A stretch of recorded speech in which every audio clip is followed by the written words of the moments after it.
Welcome everyone, and thank you for joining the CFA Society Switzerland's webinar on the investment professional of the future, the changing roles, skills, and organizational cultures. Please submit your questions with the Q&A function on your dashboard below. Our presenter today is Rhodri Preece, who is Senior Head of Industry Research at CFA Institute. His research balances rigorous in-depth research, forward-looking thought leadership, and investment practitioner insights. Welcome, Rhodri. Thank you very much, Sheila, for the kind introduction. And hello, everybody. It's a pleasure to present to you today our latest research on investment professional of the future. This is part of our Future of Finance Thought Leadership series. It looks, as Sheila said, on the changing skills and roles of investment professionals against this backdrop of disruption and change in the investment industry, which we see accelerating. So this piece of work around disruption and change under our Future of Finance initiative began in 2016 when we published a piece of research looking at the future state of the investment profession. And that analyzes the sources of disruption, the mega trends that are having impacts and influences on the investment industry. And these are set out on the left-hand panel of this slide here. Some of these mega trends include aging demographics. Clearly, we see that across a number of developed economies. The role of technology in empowering individuals and organizations, that's a trend that we see accelerating, and certainly the COVID-19 crisis has been an additional accelerant to enhancing the importance and role of technology in individuals' lives, as well as the way in which organizations, not just in the financial industry, function.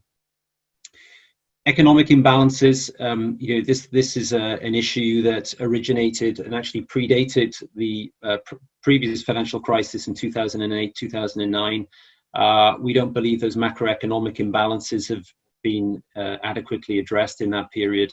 And again, arguably, the impacts of COVID-19 and the fiscal responses to that crisis, with additional debt levels building up across economies in the world, only serve to exacerbate some of those fundamental supply-demand excess savings issues that we see across the macroeconomy in different markets. So economic imbalances is certainly a mega trend that is pervasive today, just as it was before the crisis, and arguably is made more prevalent by the current health situation that government is dealing with.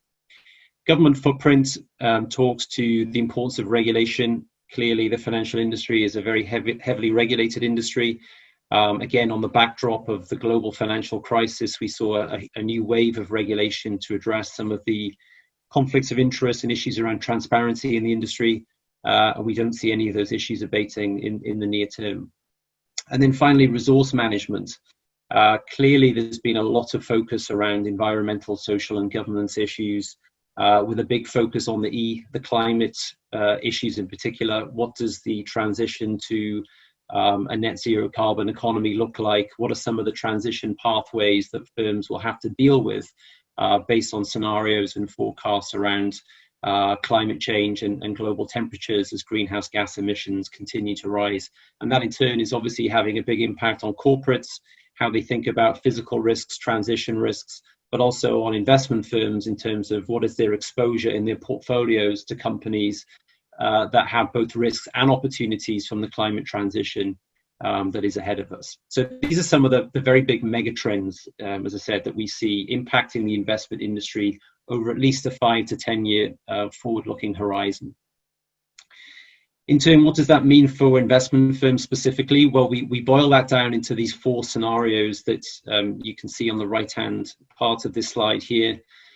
Fintech disruption, there's obviously been a lot spoken about and written about around the importance of technology in the industry. We've seen huge strides in this space, whether that's in the form of artificial intelligence, machine learning algorithms, robo-advice, and so on and so forth. And clearly, that is an area that continues to accelerate in terms of investment industry changes. Parallel worlds scenario speaks to how we see different segments of society having different preferences for how they wish to interact with financial services firms. And that varies across generations as well as across different geographic markets. What it underscores really is that there is a desire to, and a need perhaps, to customize your solutions, customize your product portfolio so that you can tailor your offerings to meet the needs of those different segments across societies and across generations. Lower for longer refers to the interest rate environment. Again, when we developed these scenarios back in 2015, 2016, we were forecasting that the lower for longer interest rate environment would be pervasive. Certainly, that's very true today, despite some tentative steps to increase interest rates and unwind some of the monetary stimulus that we saw on the back of the global financial crisis. COVID-19 has now arrived, and we've had to sort of reverse back in terms of the monetary policy response to the crisis, and we're back to having near zero interest rates across a number of developed markets, and that's likely to be an issue that will stay with us over the next 5 years and possibly longer than that. In turn, that has implications for capital market return expectations. It has big implications, of course, for pension funds, pension funding obligations, and a variety of other issues related to capital allocation and flow of funds between different types of investment products. So the lower for longer scenario is clearly still just as important and prevalent as it has been for the previous 5 years. And then this final scenario, purposeful capitalism, I think that's a scenario that we believe very strongly about at CFA Institute. We believe that a commitment to ethics and putting client interest first is a way of delivering edge, delivering value for your clients. Firms that are able to demonstrate that commitment more explicitly are the ones that are likely to succeed in this environment. And purposeful capitalism also speaks to some of the trends towards sustainability and responsible investing practices. Again, that falls on the back of the trend towards greater ESG investing. Clearly, there's a lot of demand for that from clients. This also push factors coming from policymakers and regulators. And so how firms can position themselves to be good stewards of client money and have an explicit commitment to sustainability and responsible investing practices is part of the purposeful capitalism scenario that will play out over the next 5 to 10 years. So with that as backdrop, we then did the next piece of research in this series was to look at the investment firm of the future. So how did these different megatrends and scenarios impact on the firm? And to do that, we decomposed the firm into its component parts: the business model, the operating model, the people model, the investment model, and the distribution model. In the business model, we look at regulatory headwinds facing the industry. We also look at the pressure on margins coming from increased consolidation, increased competition, and downward pressure on fees, which is making the asset management environment much more competitive and much more challenging for firms, really. If you look at the past 10 years, conditions have been favorable. We've had a series of tailwinds that have supported rapid increases in assets under management at asset management firms. We think the next 10 years will be switching course to an environment in which there'll be much greater headwinds, as I said, in terms of that fee compression and regulatory headwinds as well. The operating model really looks at the impact of technology. So this fintech disruption scenario really impacts on the operating model. Technology is obviously central to delivery of products and services. I think historically the asset management industry has sort of had this legacy approach to technology, whereby technology enhancements have been primarily to address or fix certain inefficiencies, certain legacy issues in technology deployment. So it's largely been set in this reactive kind of backward-looking context. I think going forward for the firm of the future, it'd be much more important that technology becomes part of the strategic decision-making, part of the forward planning that firms need to do to think about how do you upscale your organizational infrastructure, how do you make sure you have the right platform capabilities in place to adapt and to be nimble and efficient against this backdrop of accelerating disruption. The people model focuses a lot about culture, skills, and diversity. And that's not just around kind of external attributes of diversity, but also cognitive diversity. I'm going to come back a lot more to that through the course of my presentation today. Investment model, here we see sustainability becoming a much bigger and more mainstream part of firms' investment processes, as well as the trend towards more quantitative and systematic or rules-based investing. We see that being a higher part of the allocation model.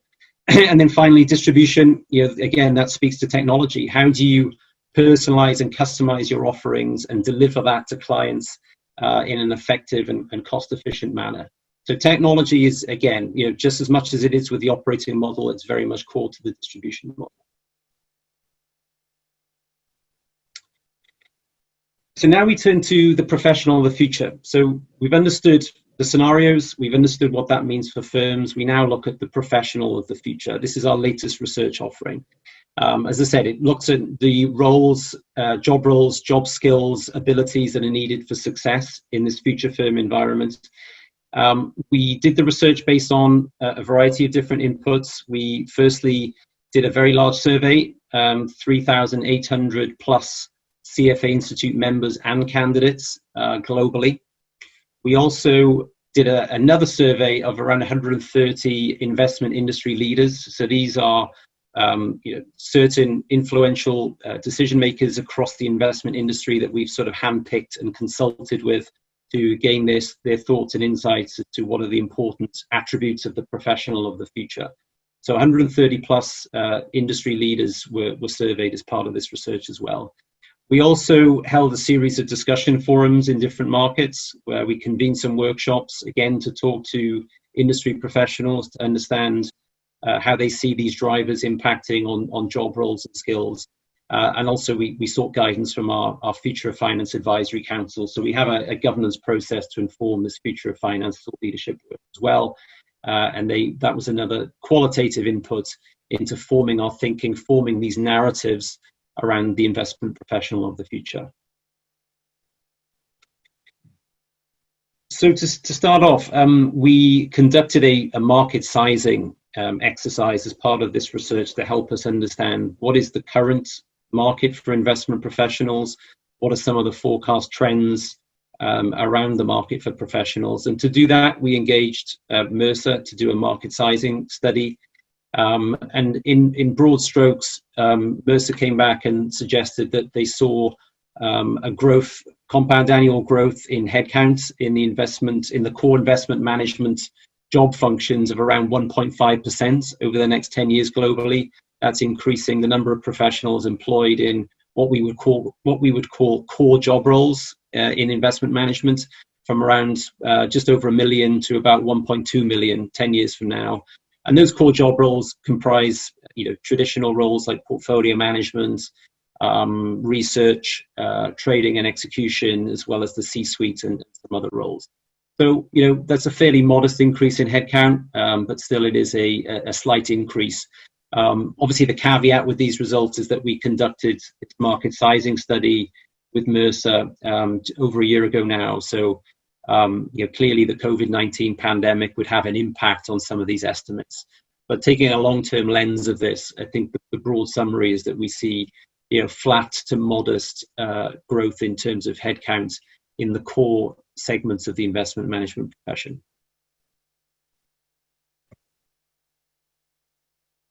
Okay. Yeah.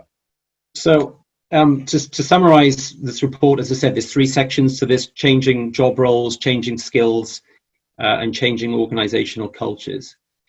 In terms of job roles, there's 3 broad messages that I would like to land with you today, and we'll pick up on these as I go through the slides here.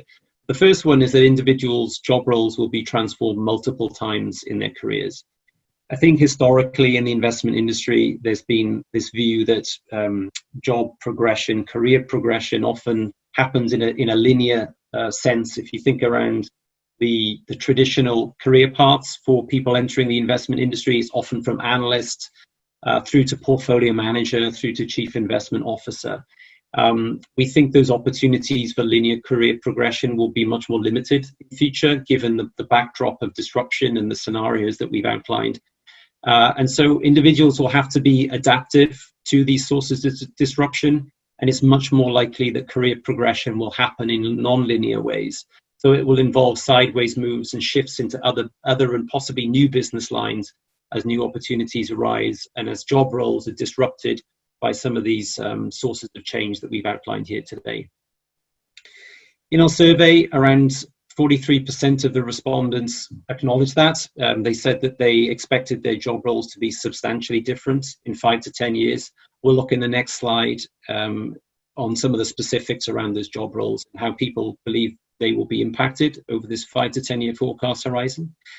And then finally, AI plus HI is a concept that we refer to quite a lot in this research. It's shorthand for artificial intelligence plus human intelligence. We believe this will be the norm in terms of job roles and investment teams of the future. The combination of the two provides greater collective intelligence through the cognitive diversity of humans and machines. And I think this is sort of an optimistic note, because oftentimes we hear concerns around, will my job be replaced by a machine? Will I be made redundant by all of this technological disruption? And clearly there is some opportunities for technology displacements, but on the whole, there are limitations to artificial intelligence. AI is very good at doing certain repetitive tasks and doing that at scale, but you still need human intelligence, human judgment to know where and how to apply some of these new AI analytical techniques and tools. And so we really believe that there is an opportunity for this combination of both AI and HI to be the core of investment teams and the norm of investment teams in the future. In terms of job skills, we see T-shapes, what we call T-shaped skills, as becoming increasingly important, and that's certainly an attribute that is valued very highly by industry leaders, as I'll show you in a couple of slides. What do we mean by T-shaped skills? People often ask me that. Well, it's individuals that have deep subject matter expertise, which is sort of the vertical part of the T, and then a wider understanding of other organizational disciplines across the organization, and the ability to connect the two, which is sort of the horizontal part, where the vertical and the horizontal meet.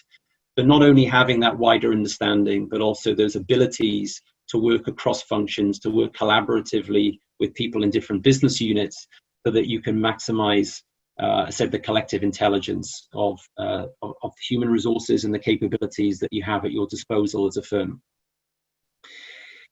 And then finally, at the firm level, in terms of culture, we see as having an increasingly important role in terms of how firms are setting the right tone for their staff, how firms are managed, how culture is embedded in the world of work.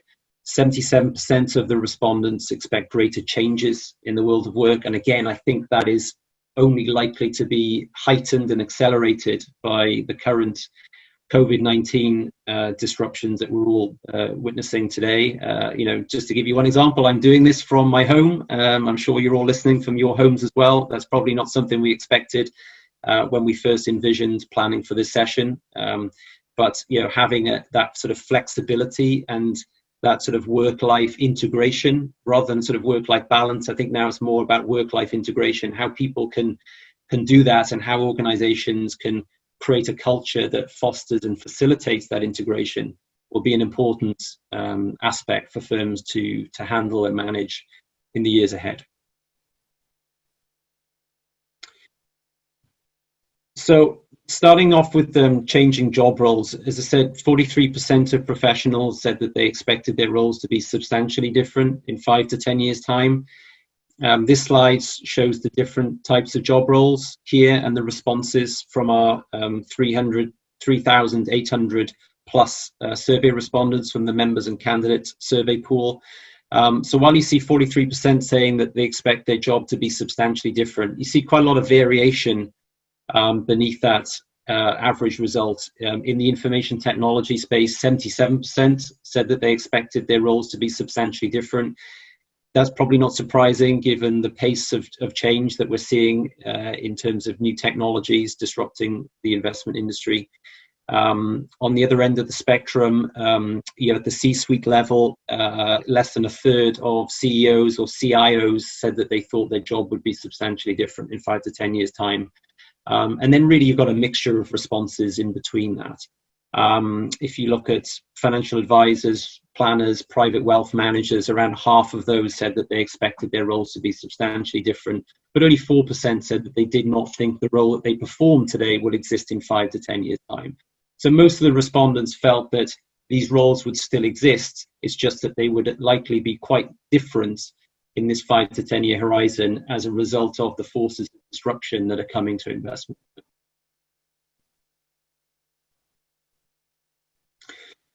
Looking at changing skills, so as I said, we surveyed a separate pool of around 130 industry leaders to gauge their feedback on what are the skills that they value the most, what do they see as being particularly important for future success amongst the professionals of the future. And we grouped these skill sets into these 4 categories that you see on the slide here: technical skills, soft skills, leadership skills, and those T-shaped skills that I referred to. If you look at the average ranking of skills that those industry leaders found the most valuable, T-shaped skills came out on top. So 49% of the respondents ranked T-shaped skills as sort of a 1 or a 2 in terms of most importance on a scale of 1 to 5. And within that T-shaped skills category, what you see here is the responses of those industry leaders who cited these individual skills as a 1 or a 2 on that 5-point scale. Situational fluency and adaptability came out relatively highly, 24%, citing that as a 1 or a 2 on that 5-point scale. Ability to connect across disciplines, as I said, that's really a core concept of the T-shaped skills idea. The ability to understand and leverage diverse perspectives. I think that's just only going to become more and more important as organizations embrace the value that can be derived from greater commitment to inclusion and diversity practices. The second category of skills that was most highly cited by our industry leader survey was leadership skills. Again, perhaps not surprising given the vantage point that the respondents to this particular survey have. But within the leadership skills category, ability to articulate mission and vision scored very highly. 45% of the respondents there ranked that as a 1 or a 2 on the 5-point scale. Ability to instill an ethical culture and governance were the other components of leadership skills that came out on top. In the soft skills space, here we see the most important soft skills that were cited by our industry leaders as creativity and innovation skills. I think arguably there's not been enough attention to this in terms of training and development that is offered by organizations, but industry leaders clearly recognize creativity and the ability to innovate as a very important soft skill. That really comes down to thinking creatively and communicating effectively new ideas, new ways of doing things. Communication is obviously linked to that, and that was cited by 30% of the respondents as a 1 or a 2 on that 5-point scale. The other attributes being empathy and relationship skills and humility or self-awareness skills. That leaves us with technical skills. So maybe just like a caveat with this comment. So 14% cited this as the most important. Again, I would not interpret that as saying that technical skills are not important. Clearly, they're very important. They're foundational, really, for success in the investment industry. But in the context of what a leader sees as increasingly important over those 5 years, over that 5 to 10 year horizon, technical skills arguably was seen as a given, something that gives you that baseline competency and your license to operate as a practitioner in the investment industry. Within those technical skills, solution skills were cited pretty highly. In other words, understanding client needs and developing appropriate portfolios. Clearly, the core foundational elements that we teach in the CFA program. We see information technology, computer science, also rating relatively highly in the technical skills category there by industry leaders. So T-shaped skills, as I said, this is this idea of having deep knowledge in a single field, as well as the knowledge of other parts of the ecosystem and the competencies to connect those two. I've spoken about this in the context of individuals, but clearly it applies to teams as well. And this is one of the core concepts that we articulate in our research paper here. Really, if you're thinking about structuring investment teams, you want to have a team that has those T-shaped attributes. You need to have that mixture of subject matter specialists, but also those people who have expertise but can connect with other parts of the organization. Classical example would be finance specialists that have that investment expertise, but can also speak the language of technology and collaborate effectively with IT departments so that you can source and procure the right technical applications to support the investment process. So depending on what your strategy is, what fund you're running, knowing which technologies will help you run those strategies more effectively and more efficiently, that's really where those T-shaped skills come in. And we see within this concept the role for a specific type of individual that we call innovators, that kind of stand at the crux of the vertical and the horizontal part of the T. These include strategists, product managers, business development managers, people who can really kind of connect those two disciplines and make sure that the team functions as a cohesive whole that leverages the talents of investment expertise alongside technology and the applications that are increasingly becoming available to portfolio managers and analysts. Looking at trending skills, so we also kind of did this survey question around trying to understand what are some of the skills that professionals are currently pursuing and what are they planning to pursue as well. So the navy bars here are the skills individuals are currently pursuing. Green is what they're planning to pursue. And then the ratio that we call the same doing ratio, so the result in the green bar divided by the result in the blue bar gives you this ratio on the right hand side here. I think some interesting findings. Data visualization at the bottom there has the highest same doing ratio, so one of those things that relatively few people are currently pursuing training in, but a lot of people are very interested in. Again, that speaks to one of the emerging skill sets of the future, being good with data, understanding large volumes of data, and being able to transpose that into effective visualization formats. That's increasingly important skill, and it ties back into how you analyze and communicate some of the inputs into your investment process. Other skills that have a high same doing ratio include data analysis, coding languages, Python, R, MATLAB, and so on. Clearly, these are important coding languages as we all become more adept as quantitative investment professionals. Python is obviously widely used in the machine learning space for coding algorithms there. And again, there's a high degree of interest amongst investment professionals to undertake training and to learn more about coding skills. Another area that scores quite highly is actually factor investing and smart beta. Again, factor investing has been around for a long time, but clearly we see the trend towards greater allocations towards systematic investment strategies. And that really involves understanding what are the kind of core sources of return, what are the components that generate returns, and how can you allocate to those sources in a systematic fashion. There's a lot of work going on in the factor-based space. 45% of the respondents said that they are planning to pursue more training in that space. Finally, just one other highlight to pick out here, sustainability and ESG. As I mentioned at the start, this is really one of those mega trends that is impacting the investment firm of the future. It plays out through a number of the different scenarios that we've spoken to in this presentation. 43% said they're planning to pursue more training in this space. It's already very popular in terms of what people are looking to develop. CFA Institute, CFA societies are heavily involved also in this space. We're looking at ESG programming across our curricula, across our research efforts, and also our advocacy efforts, where we're looking to engage increasingly with regulators around some of the developments that are taking space in the policy world on ESG, which of course are having a big impact on the profession.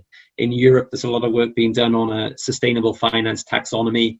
And internally within CFA Institute, we're looking at building an ESG set of standards that will help investment managers communicate to their clients what do they mean by sustainability when they're running a sustainable investment strategy, and how do you communicate in a standardized and consistent fashion what are some of the attributes of that sustainable investing strategy to your client.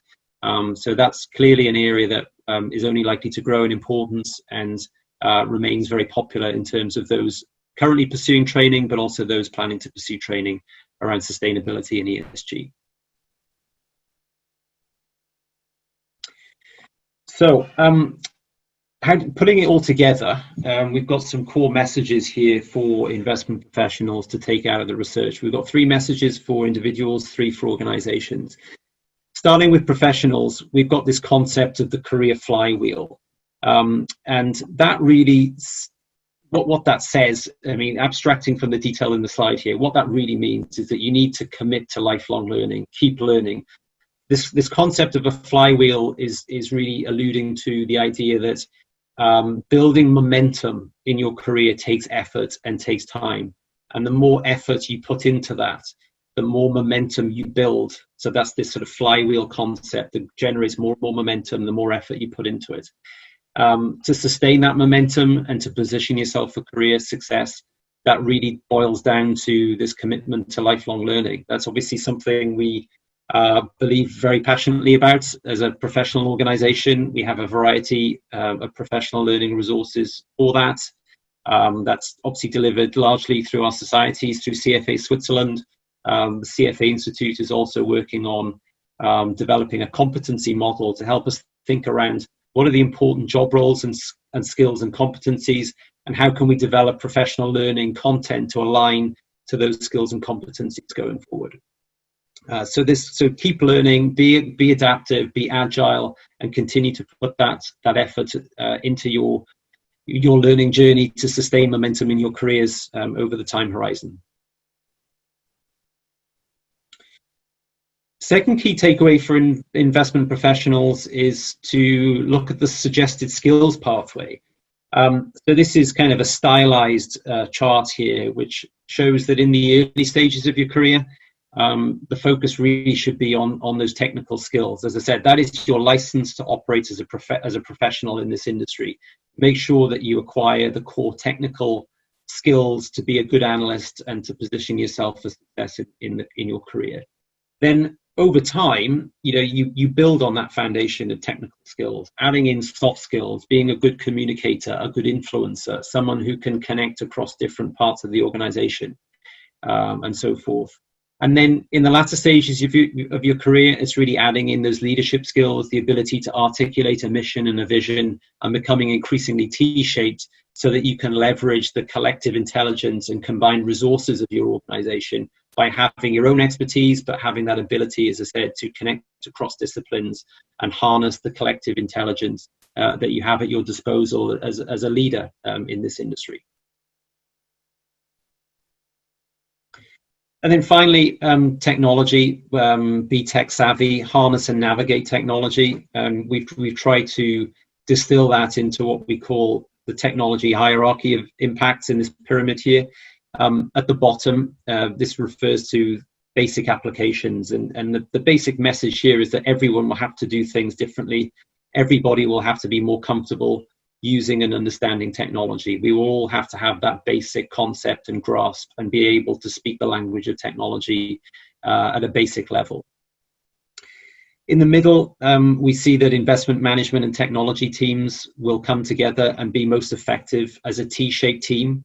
Here we see the possibility of some tech substitution of certain types of job roles, but we believe that many more job roles will have their roles adapted and enhanced by the greater powers and applications that will become available through technology. More judgment and analysis will be needed. However, for humans, that's in that AI plus HI concept. For example, AI can amplify a team's performance, but it can't replicate that creativity, that innovation that really comes from creative human thinking. AI is very good at dealing with unstructured data, identifying patterns and information, and doing certain repetitive tasks, but it is dependent on that quality and quantity of information available and that human judgment knowing when and how to apply that. The soft skills will also be important in this context, to be able to communicate and to explain when you're using some sophisticated data-driven processes and strategies. Can you communicate that in plain, clear language to your clients? And then finally, at the top of the pyramid, we have what we call hyper-specialist applications. And here, these will be, these sort of hyper-specialist roles will be less common, but very valuable. And they include roles at quant firms, AI labs, and data scientists, for example. Turning now to some of the takeaways for investment organizations. We asked, again, our survey respondents, which of the following aspects of an organization are most important to you? And personal growth came out on top by some margin. 87% of respondents said that a commitment to training and development opportunities is highly valued and most important to me. So the message there, I think, for firms is that you have to think about your employee experience, cultivate stronger culture, provide those learning and development opportunities in order to attract and retain and develop your staff and your talent, so that you can position your human capabilities for continued success as an organization. Inclusivity, as I said before, is increasingly an important component of that. Employees want to feel included, and differences of views and values are always appreciated and actually can lead to better outcomes by steering organizations away from the groupthink that can often pervade some business environments. So again, 57% of the respondents there said that inclusive culture was important. Actually, just one other comment on this slide, remote working. So when we did the survey, 36% said that working from home is encouraged and supported. I would just speculate that I think remote working is going to be much higher than that if we were to do this survey today. Clearly, the importance of this has been elevated by the current pandemic, and being agile as an organization to enable your staff to work flexibly is an important consideration for firms, for sure. Second message for organizations: invest in empowering leadership. Authentic communication is really important. That's really how you get to the core of creating an inclusive culture and getting that buy-in from your staff throughout the different layers of the organization. Authentic communication, very, very important to that. We've got some data here that sort of underscore that message. It's from the Edelman Trust survey that's done every year. This is the 2019 data. Interestingly, 42% of the respondents said that they would have to be paid a lot more to work for an organization that doesn't have greater purpose and meaningful societal impact.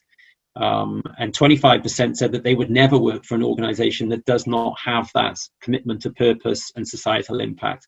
I think that speaks back to this purposeful capitalism scenario as well, the ability to authentically communicate your commitment to having a stakeholder lens and considering certain long-term sustainability issues into your business model. And then finally, as I said, the key concept that we've referred to in this presentation is the AI plus HI model, and that means being change savvy, transform your worldview. Back to when I was talking about the operating model of investment firms and the approach to technology, which has often been set in this reactive context. Going forward, we think it's much more incumbent on leadership to take a more proactive view, to consider the opportunities from artificial intelligence and other technologies, and figure out how to deploy those technologies strategically in an investment team concept that can leverage the collective intelligence of humans and machines. And that really boils down to having T-shaped teams that combine these two elements of AI plus HI. So just a couple of final slides here, and then we'll open this up to questions. Just to underscore this importance around commitment to training and development and expectations that investment professionals have of their organizations. We asked one of the survey questions: in the next 5 to 10 years, What do you expect regarding your firm's commitment to training and development? And here, overwhelmingly, respondents said that they expected their firms to increase the amount of training and development. So there is an expectation there amongst professionals that firms will create this inclusive and supportive environment that does encourage talent development and retention. That overall headline result there, 61% saying that they thought firms would increase the amount of training and development. It's actually a lot higher in the Europe, Middle East and Africa region. 71% of the respondents there said that they expected their firms to increase the amount of training and development that they offer their staff. Again, staying on this topic of attracting and motivating and retaining talent, we sort of did this scatter plot based on our survey data, looking at, on the horizontal axis, job factors that provide motivation, and on the vertical axis, the factors that are necessary to retain talent. You know, what's expected, what's essential, what's a nice to have, and so on. And really, in this sort of top right quadrant, you see the essential characteristics here that are essential to attract and retain talent. Good compensation and benefits, that's sort of a given. But more importantly than that, interesting work and a passion for markets. You know, that was cited by our survey respondents as more important as a motivator than compensation and benefits. Learning new things is also part of the picture here. You know, clearly making sure that jobs remain interesting and varied and diverse. The ability to learn and develop new skills is certainly part of what professionals will come to expect in the future. So this slide is really just a summary slide of the key messages. As I said, for individuals, keep learning, keep adapting, use that career flywheel to build momentum in your career and make that commitment to lifelong learning. Apply the skills pathway, so think about those technical skills if you're in the relatively early stages of your career, and make sure you have that license to operate as a practitioner and understand some of the core technical concepts. But over time, apply the pathway, build in those soft skills, build in that leadership vision, and try and position yourself to become more T-shaped in your outlook and understanding of how the organization functions. And be tech savvy, navigate and harness technology. Technology is arguably the one factor that will have the biggest disruption on job roles and skills. So being able to understand that and capitalize on the opportunities that will create will be important for career success. For organizations, as I've just said, it's really about culture, cultivating stronger culture, being an authentic communicator in how you set the tone at the top from your organization and transfer that down through the different layers of the organization.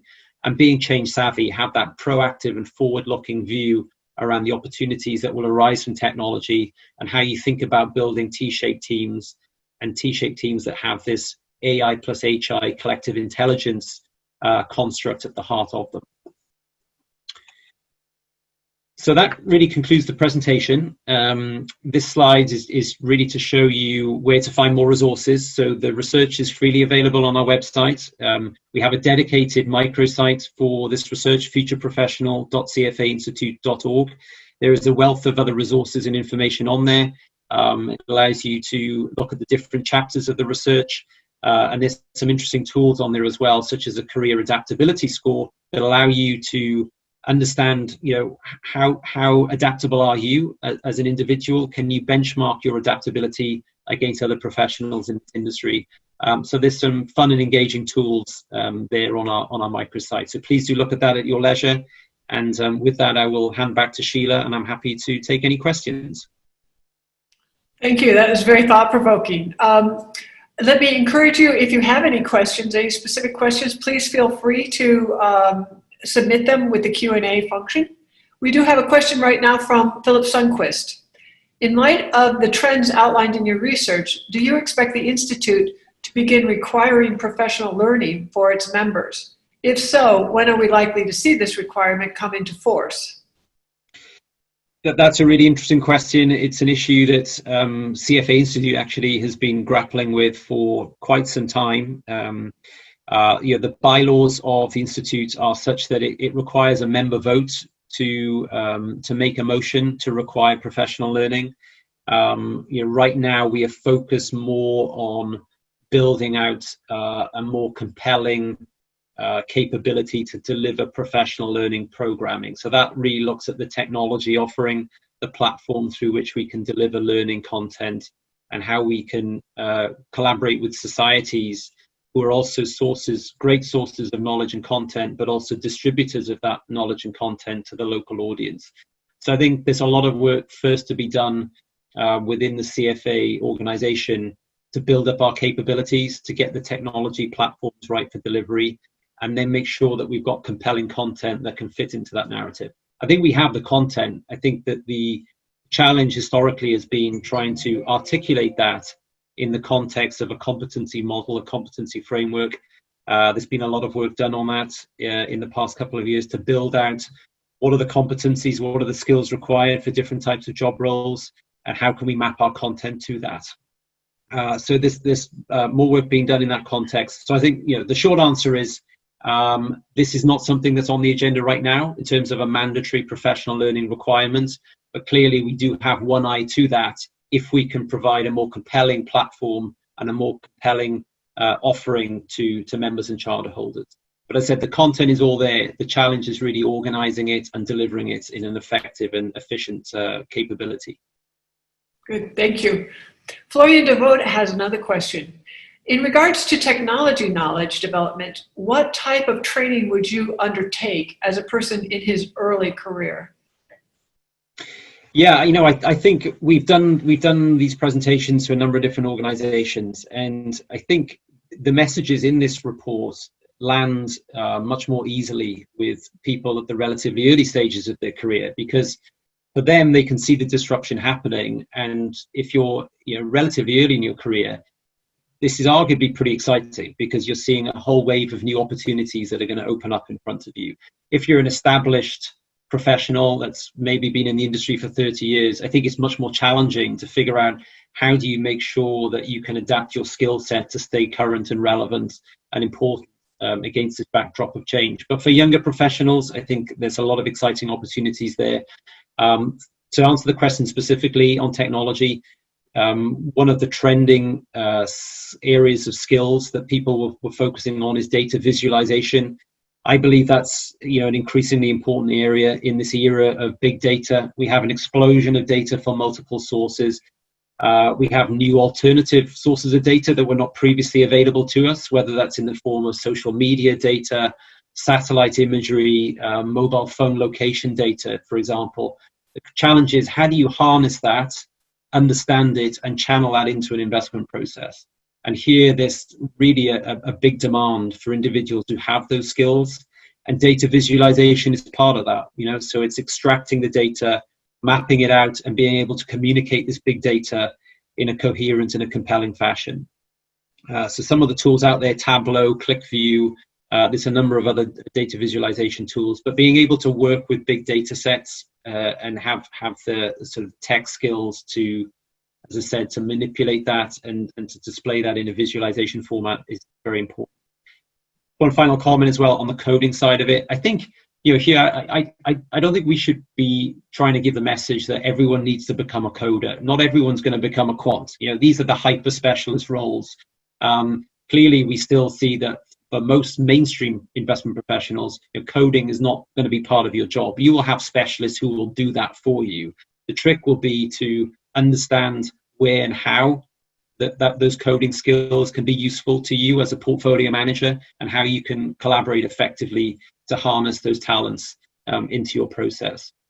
So for some people, they will want to go down that direction. Clearly, systematic investing, quantitative investing, supported by big data, will continue to be very important and will provide an abundance of opportunities. But I think for the mainstream practitioner, coding is probably not one of those skills that you will need to focus on per se. I have a question for the more mature worker or mid-career worker who has to develop soft skills or T skills.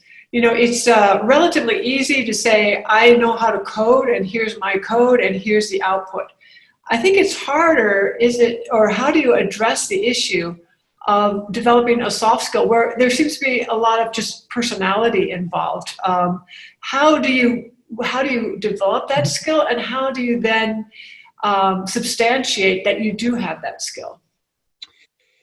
Yeah, so it's a good question. I think maybe just first comment on the T-shaped skills concept. I think part of that has to come from the organization to create the right conditions to allow these T-shaped skills to flourish. You know, if you're talking about individuals who can combine subject matter expertise with this wider understanding and ability to connect across disciplines, that doesn't work very well in organizations that are very siloed. Right, so it's about creating the culture and the environment which encourages that cross-functional collaboration and expertise, and that has to come from the tone from the top and the direction from leadership. If you can create the right conditions, you then create an environment in which T-shaped skills can come to the fore and can flourish. On the soft skills side of it, I think that is an area that we want to devote more resources to in terms of continuing education, professional learning, programming.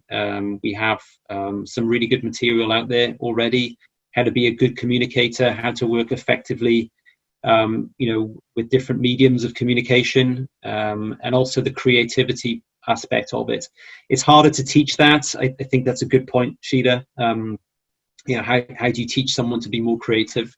I think it's about mindsets and encouraging that open, inclusive culture, which makes it almost incumbent on people to take an open mindset and to think innovatively. But that's something that's harder to teach. I think that's more about, again, there's an onus on the organization to create the conditions to allow these skills to develop and to flourish. So I think it's almost as much an issue for organizations as it is for individuals.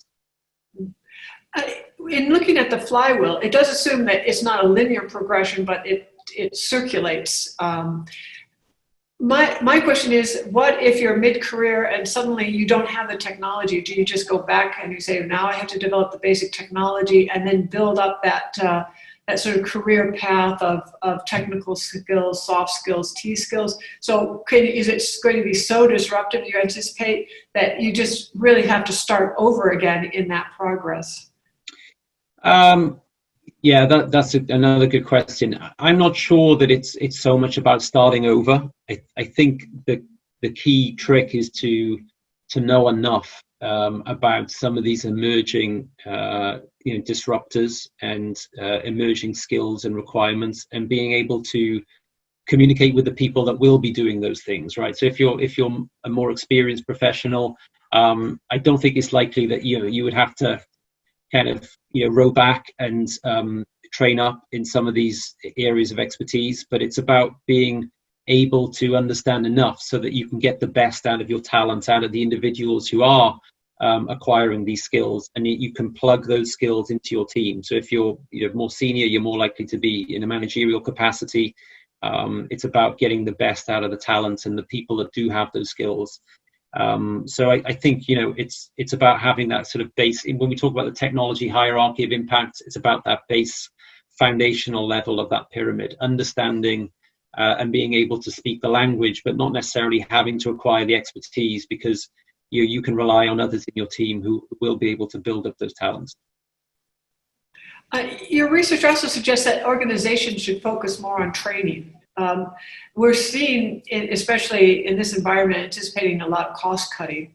Do you think that might cause a disruption in what should happen and what actually does happen? Yeah, that's a very pertinent issue, I think. I think you'll see different responses to that across the board. Some organizations, and it depends on specific business environments and the economics of your firm, but clearly some organizations that will have to make some retrenchments depending on their financial situation, and that likely is going to have an impact on training and development in the short term. Maybe some firms will see this as an opportunity, that if they can actually continue to invest in their staff, they can gain a competitive edge over the medium term. So if your financial circumstances allow you to continue that investment now, it's likely to pay dividends 5-10 years down the road. But I think that is going to vary from firm to firm depending on your position in the industry. But if you look at the industry in aggregate, my expectation would be that there is going to be that retrenchment in investment in training and development. And then the question becomes, okay, how do you communicate that to staff in an empathetic manner? And it boils down to the message around authentic communication. You need to be really able to connect with individuals on that personal level, be empathetic, be authentic. And if you can do that, hopefully you can bring staff along with you in that journey, make people understand the imperatives of why you may need to make some adjustments to that training and development commitment. So it's going to vary from firm to firm, but the communication part will be just as important as anything, I think. For organizations who are now outsourcing more, and the outsourcing tends to be more on the technical side, it's an easier skill to outsource. So if someone is outsourced or is competing against an outsourcer, how would you suggest that they organize basically as an entrepreneur? How do you suggest they organize their training where they don't have an organization that provides them T-skill opportunities and so forth? So sorry, I'm not sure I understood the question. So if you become outsourced and you're basically operating as an independent consultant or so forth, how would you manage your training then?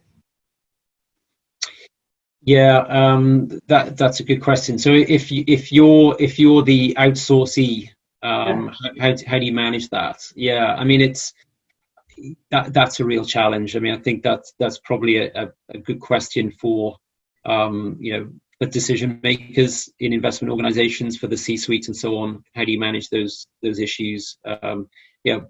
Essentially, it's going to boil down to having those skills to be able to offer a compelling value proposition. Really, I mean, it's a bit of a generic answer, I concede, but coming back to the points around communication and ability to articulate a vision, that's really part of it. When there is pressure on budgets and decisions are being made over insourcing or outsourcing, having the ability to communicate as a leader, that vision, the value proposition of why you're trying to take a decision or what you can offer through a training and development program.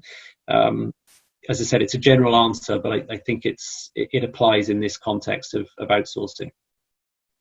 Well, thank you very much. I want to thank you for a very brave looking into the future these days. It hasn't become easier with all the volatility that we're seeing around us, but I think it's been very useful to get a nice overview of what we need to be worried about and addressing ourselves as individuals as we go forward in the dynamic environment we're in. So thank you very much. Thank you, Rhodri. Thank you, everyone who attended, and we look forward to your attendance at future events. Thank you. Thank you very much.